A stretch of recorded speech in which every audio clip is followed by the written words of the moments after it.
Okay, let's talk solving systems with elimination with one more step.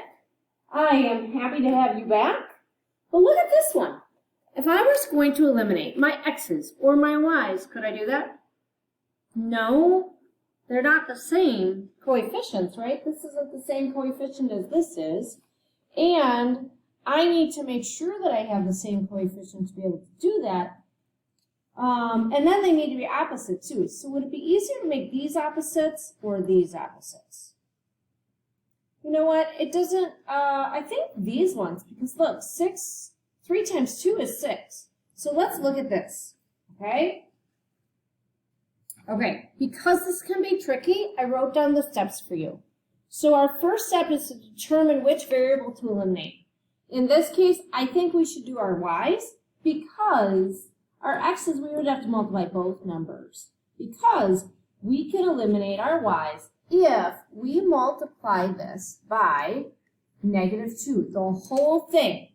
So I'm going to multiply that single equation by a -2 to create an opposite for my 6y. So that will create a -6y.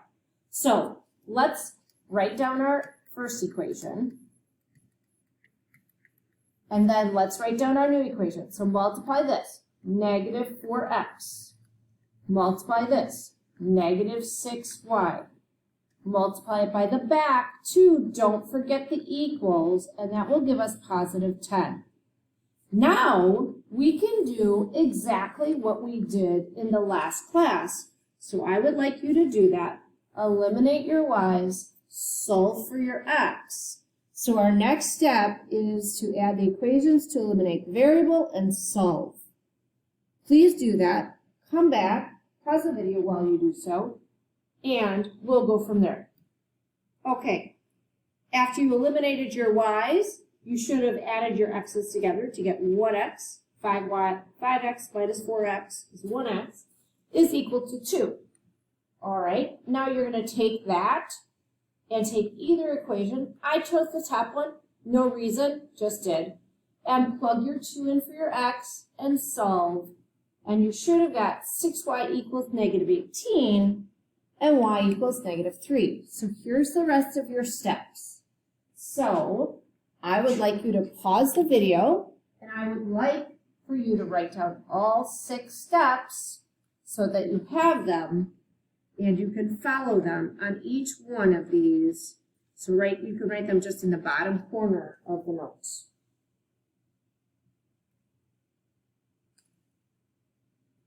Okay, on number 2, we need to determine what we're going to eliminate. Are we going to eliminate our x's or our y's? Well, again, we have got 6 and 3. Those are related to each other. I could easily multiply this 3 by something to get a -6, so I'm going to do that. That's my first step. Decide what I'm going to eliminate, and then, whoops, that's not what I want to do.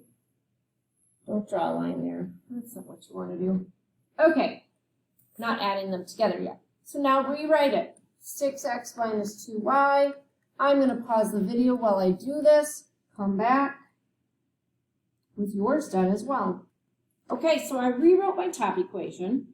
I multiplied everybody by -2 to get my bottom equation. Don't forget this guy. And remember, a negative times a negative is a positive.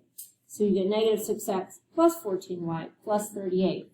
All right, eliminate this. What are you going to get here? 12y equals 48. Divide by 12. Y equals 4. All right, now take your y and plug it into either one. I like the top one. And go from there. I will come back with the work. Pause the video. You find out if you're doing this right.